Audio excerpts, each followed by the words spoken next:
This is Dan of Vagabond Awake, and today I'm lucky to have a friend of mine, Kelly, from Autumn in Asia. Autumn in Asia. Channel. Kelly? Yeah. It's an honor meeting you, man. I know, it's great meeting you. It's been 5 years, man. Yeah. And we're in 𝐂𝐓 𝐎� Cambodia. Yep. So normally my videos, I have like a set of questions I ask, so I thought it would just be fun to shoot the breeze. Mm-hmm. And one of the things I've seen, I rarely see covered on these interviews is I don't know, more of a what the difference is from life, if you will, in your home country and overseas. And I think of my dad. My dad retired at 73, and he lived for about 5 more years. Yep. And he pretty much just sat down in front of the TV and watched TV until his last 5 years. And I'm not saying that all retirees do that back in the home country, but I see this as like, I don't know, every day when I wake up in the morning, I'm experiencing something, unique, interesting, fascinating. It's like my whole life has become a learning experience, and it can be exciting, it can be boring, it can be everything, but it's not just the same thing every day, Yeah, yeah. Well, you're saying that, a lot of people retire and just sit in front of the TV for 5 years, wait to die. Even expats, I see expats coming over here, and the only difference is instead of sitting in front of the TV, they're sitting in front of a cold mug of beer, and right, I see it a lot. I've talked to people, acquaintances of mine, kind of the same way, they don't do nothing. Yeah, that's right. They're babysitting a bar stool somewhere. Yeah, that's a big reason why I like to make videos, because it gives me something to do to keep me out of the bars. But it also, making videos is not as easy as it seems to be. Especially for YouTube, it's an art and a science, so that really keeps my mind occupied and going, and I'm always learning. So, I'm not just sitting in front of my computer screen. Well, I am, but you know what I mean. Not just. No, a lot of thinking. Yeah. Yeah, it's there's I don't know. There's a YouTube video on some famous doctor that does the channel about how people get bored and they're starting in their 2nd year of retirement, and then you kind of have to figure out some reason they get up in the morning rather than feed the cats or whatever. Yeah. I think that's true. I think if you figure out something to get up in the morning for, it makes a big difference in your life. Yeah, I'm a staunch believer. Most of my life, it's very important to have a hobby.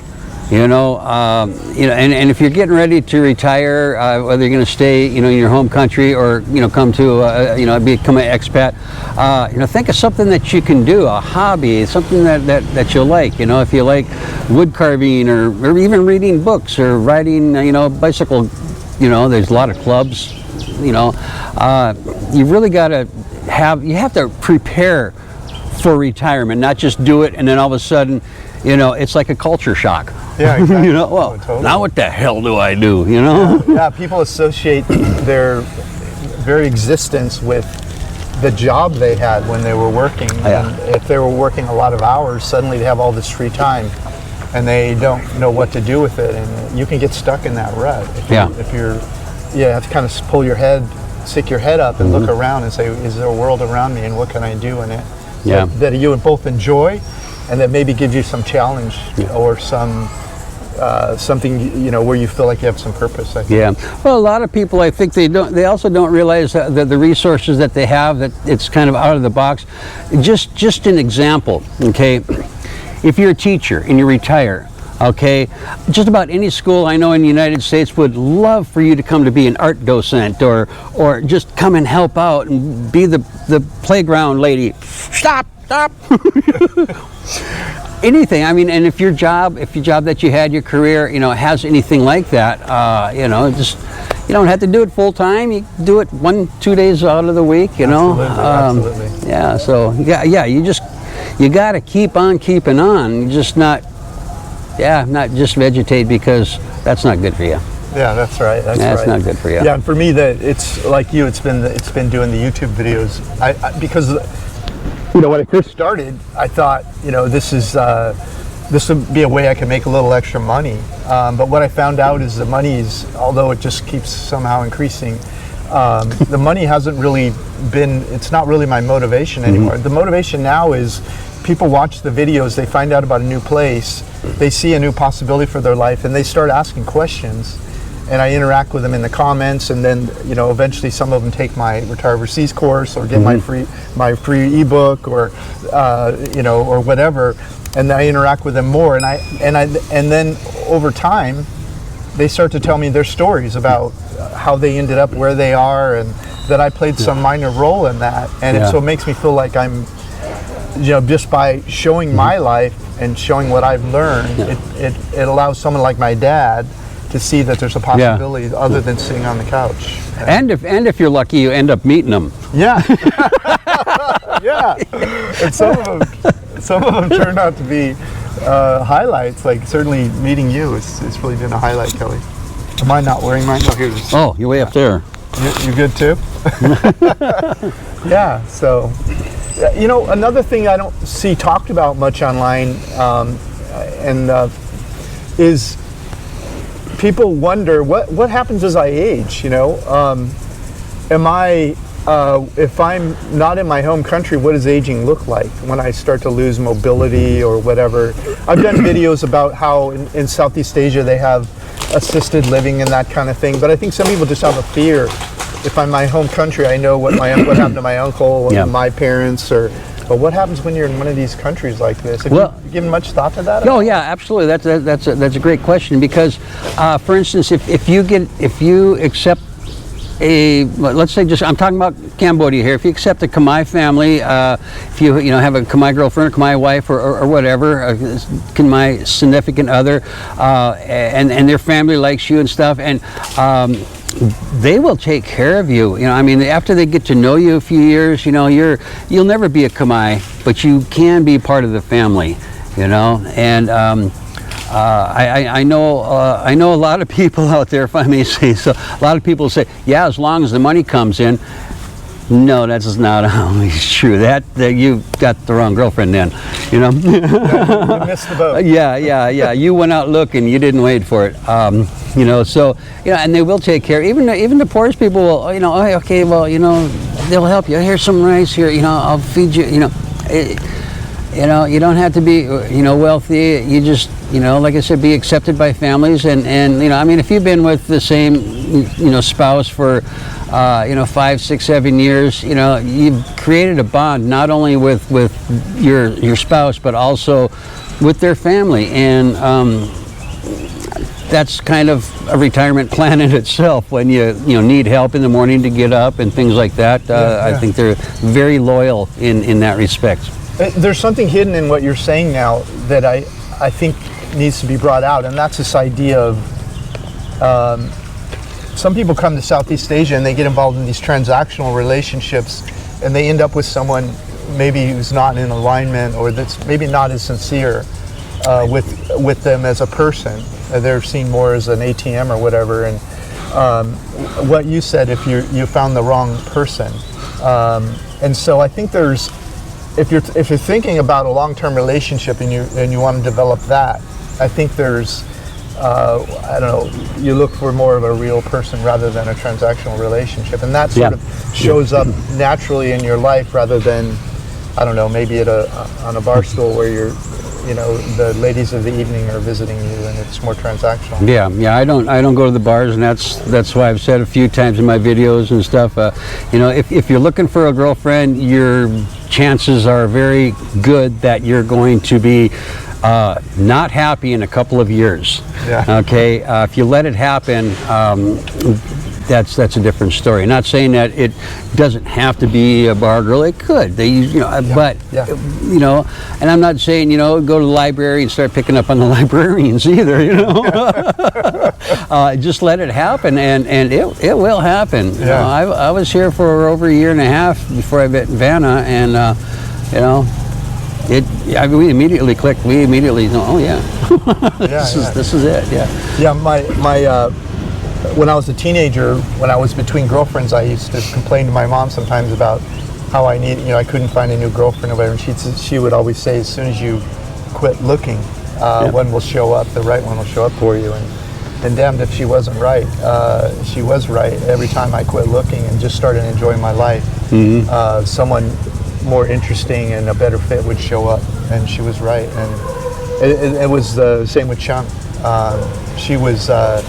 We met online on an app, but I don't think either of us had an expectation of a relationship, and we dated really for about a year before we were really serious. And she started traveling with me, and I think it was just because it was just sort of a natural forming relationship that happened over time. So yeah, absolutely. Yeah, and that gets back to this your point that in Southeast Asia, older people are still valued, if you will. They're not seen. It seems like to me, maybe in the West, our older people are not as, I don't know, appreciated, or they're not seen as wisdom. They're seen as something less than that, maybe. And I get a sense here that, you know, when you see old people, the way they're treated socially here is a little bit higher level. I think they're appreciated for their wisdom and absolutely, absolutely, So yeah, you'll see. I mean, the children are raised, you know, to respect their elders, not just their, you know, not their parents. Well, of course, you know, their parents, not just their parents and grandparents, but anybody that's older, they'll show respect. You know, I'll be called uncle a lot.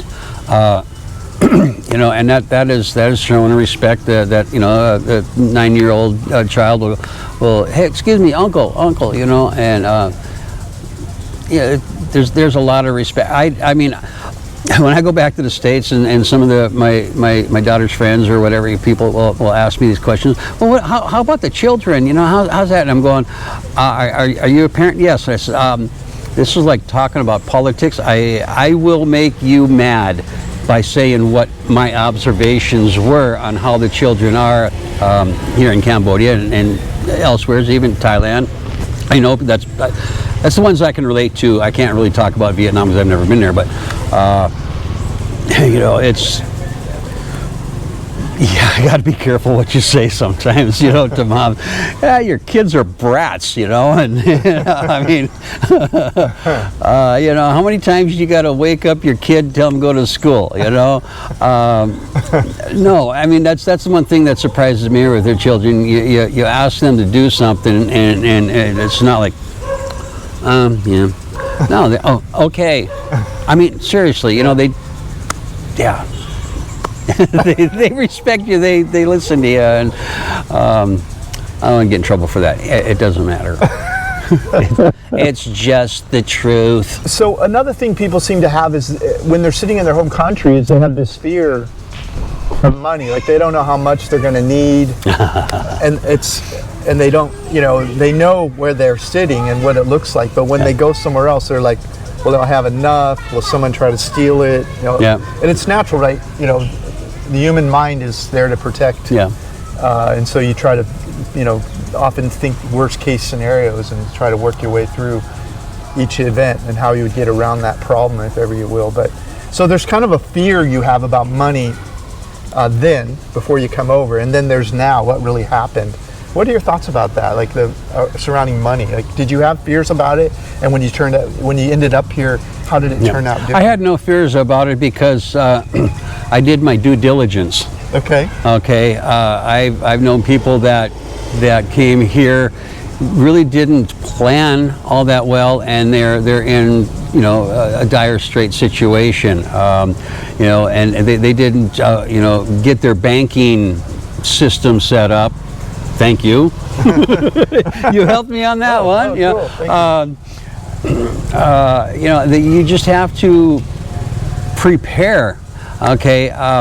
Look, there's been a lot of videos. Yeah, you can survive here in Cambodia for $500-600. Depends on what you expect. You know, and I just did a video a couple weeks ago.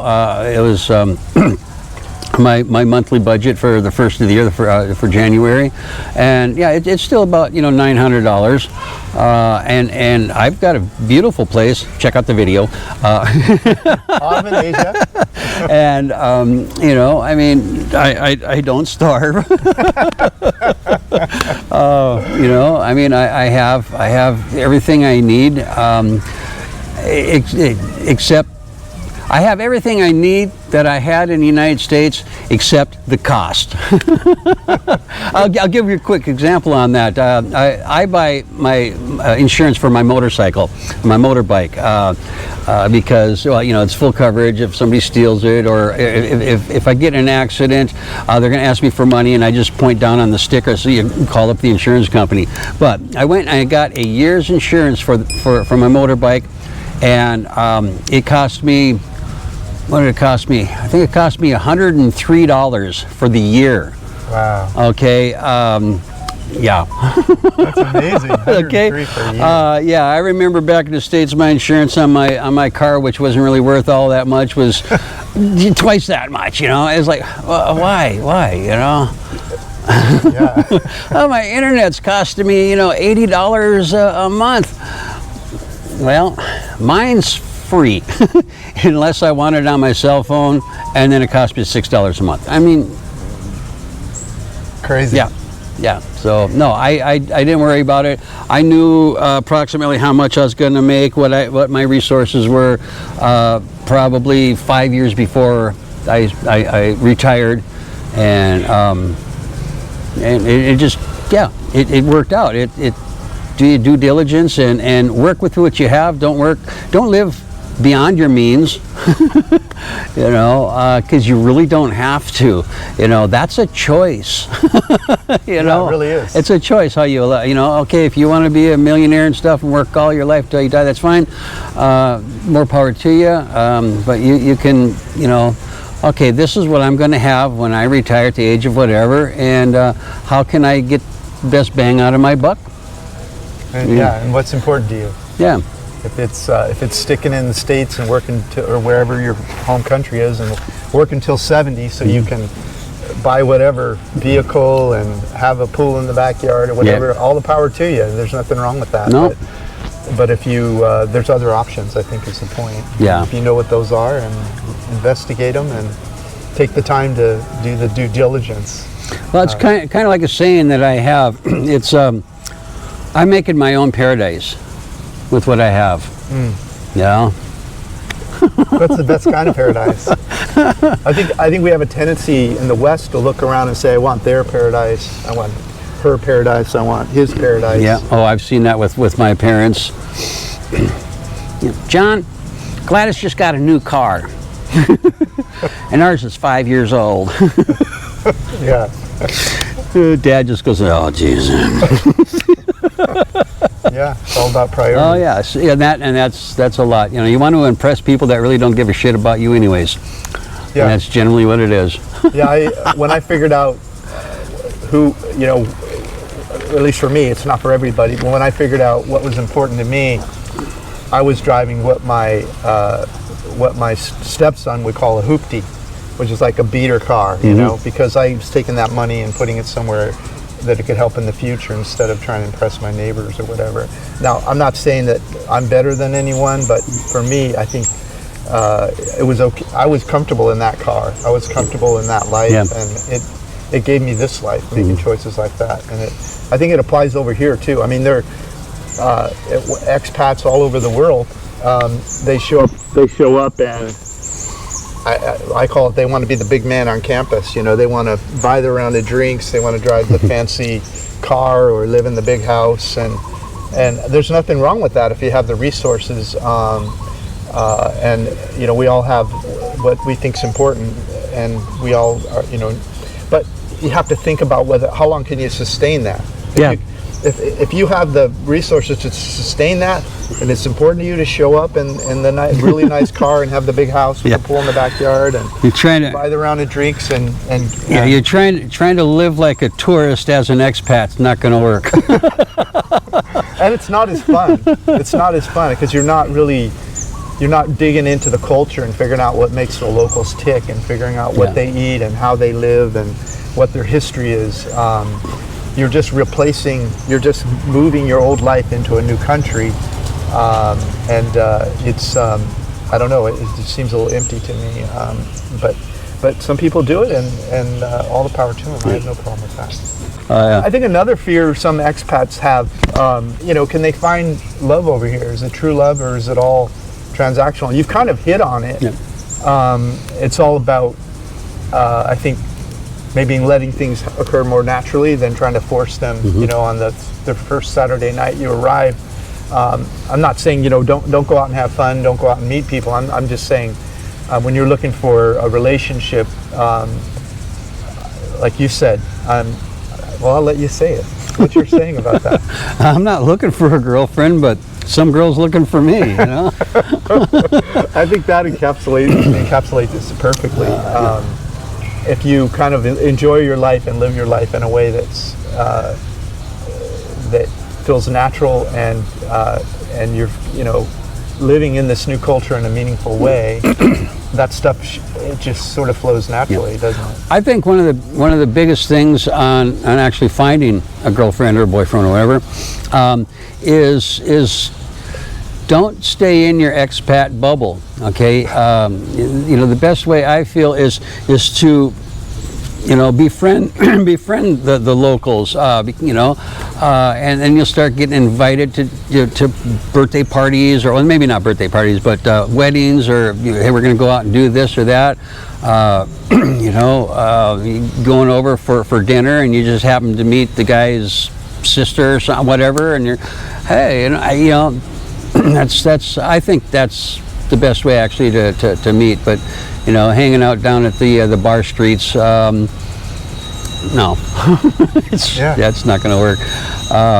Like I said, you know, you don't have to go after the librarian, although I did date a librarian. Yeah. She's probably a smart one, wasn't she? Yeah. She knew the Dewey card catalog. The Dewey Decimal System, yeah. Whatever it is here. Yeah, there's a lot to be said for that, I think. And surprising, I think it's been true for me in most of Southeast Asia. I think there's a curiosity in the locals about foreigners, and most foreigners are, absolutely, they don't really have their antenna up for that curiosity. Like, they'll meet people that are being nice or pleasant to them, and they won't strike up a conversation. Now, not everyone's going to speak English well, and if you don't yet speak the local language, it won't apply to everyone. But you will find locals that speak English when you first arrive, and they'll be being friendly to you. And you know, in your home country, you might wonder what they have, like an ulterior motive or something. But personally, I found that they're just friendly in Southeast Asia in a general sense, and a natural sense. And when you have your antenna up and you just are willing to enter into those conversations, you will get invited to weddings, to a temple, and to see, you know, what is New Year's like, and what is, you know, what are the local traditions. And when you're in those environments, and you're not, you know, maybe you have an expat friend with you or whatever, but you're surrounded by and enjoying and involved in the local culture, the relationships that come out of those situations often are more authentic, and they're less transactional, and they flow more naturally, and the intentions of yourself and the people around you, I think, are more authentic. Yeah. And I think that's if you can get that antenna up, instead of the where's the sports club. You know, I watched the Super Bowl. I went to a sports bar to watch a Super Bowl. It's not like I'm running away from my culture, but I also try to keep my antenna up. Because I learn more. It's more fun. It's fascinating if I keep that antenna up. I was going to say something. No, but I forgot. It was an extra meaning in what you were talking about, and I'm sorry. Sometimes it leaves. Hey, it's autumn in Asia, right? It's not spring. Yeah. Well, you know, I mean, you know, I'm looking forward to the times where I'm publishing the same video every week, and I don't know. That should do good. Okay. So there's something about Cambodia that I find unique in Southeast Asia. It's not completely unique, but more prominently unique. yeah, it seems to, and it's kind of spoken in our surroundings right now. And it's this idea of sort of a peaceful, tranquil, quiet spirituality that's sort of integrated into everything, into life here. Almost, and it has an undiscovered aspect to it. Yeah, I've talked about that, and that's like, there's a red flag there. It's like talking about people's kids. But the difference is, I have a background in anthropology, so I think this way. And it's very eclectic science, so it's got a lot of different things. But now this, in general, I got to preface it. This is my observations. This is my beliefs, and so it's not everybody.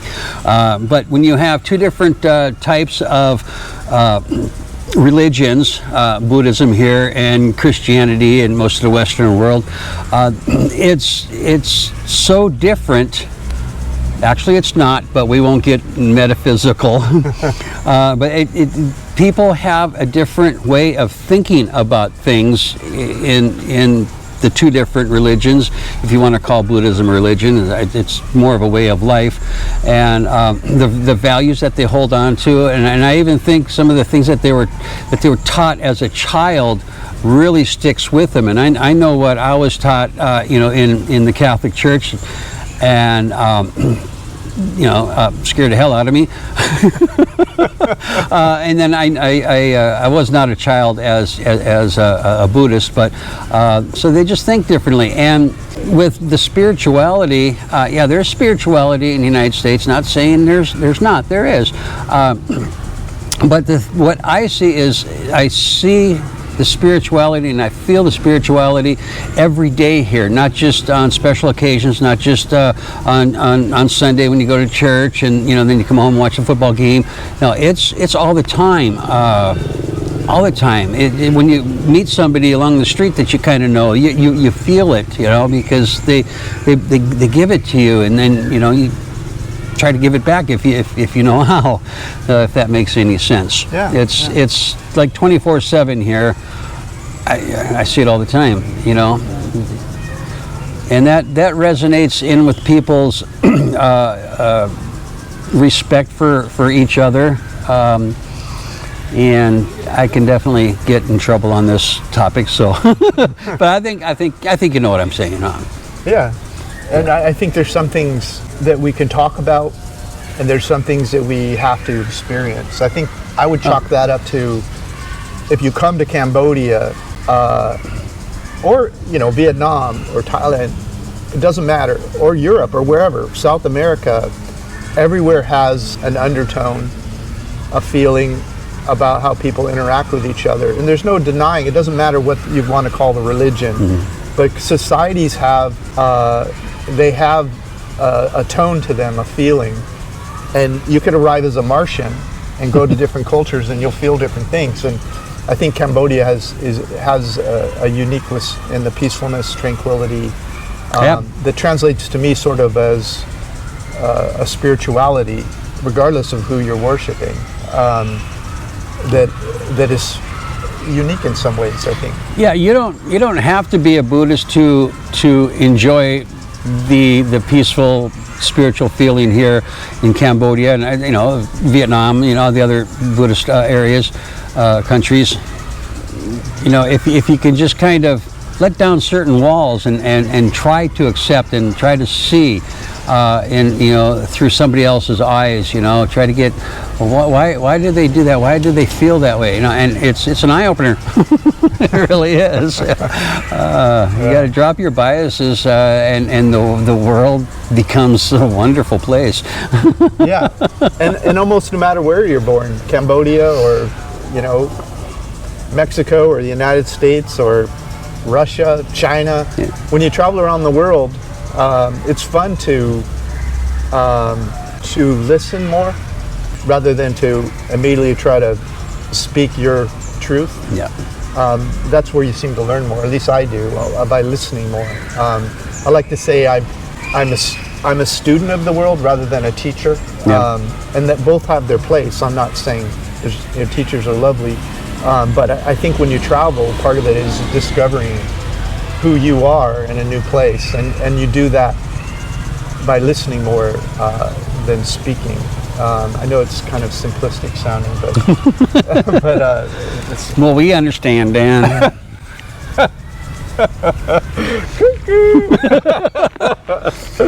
yeah. So Well, you're doing something right. well, Kelly, you're doing something right too. I think you've got a great life here, and it's a beautiful place. 𝐶𝐸 𝐸. It's definitely my favorite place in Cambodia. Yeah. And I've been all over Cambodia, and I've got reports all over Cambodia. Video. I have a playlist. I think there must be 30 or 40 videos. Yeah, I've read them all. I've watched them all. Back during the COVID days. And it's a lovely place. I really like this place. It's so I think you should feel fortunate that you ended up here. I mean, you did your homework, so you deserve it. But well, I had a good teacher. No, he helped me out a lot. Yeah. And then my own Googling. What about this? What about that? Yeah, definitely got to do that. But yeah, that's great. I did a community post. Well, they call it post now or whatever.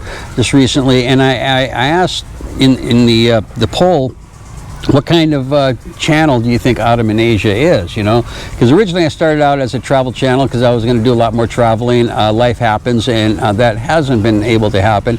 But and the majority of the people said that my channel is a lifestyle channel. Oh. That really surprised me. Not a vlog or a vlog no, a lifestyle channel. So I'm kind of thinking about, I don't know. You always got to grow. Put her there. Yeah, thank you. Thanks, Kelly. Go over to 𝐴𝐷𝐸 and see what Kelly's up to. Yes, and remember, if you're still here, you're my #1 fans.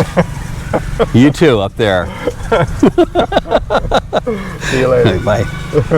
The first link in the notes below this video is to 𝐴𝐷𝐸. You can go over to Kelly's channel. You could also grab this ebook you can see the QR code for, or you can watch. I have over 140 videos from expats I've interviewed all over the world. You can browse through those too. Thanks for watching.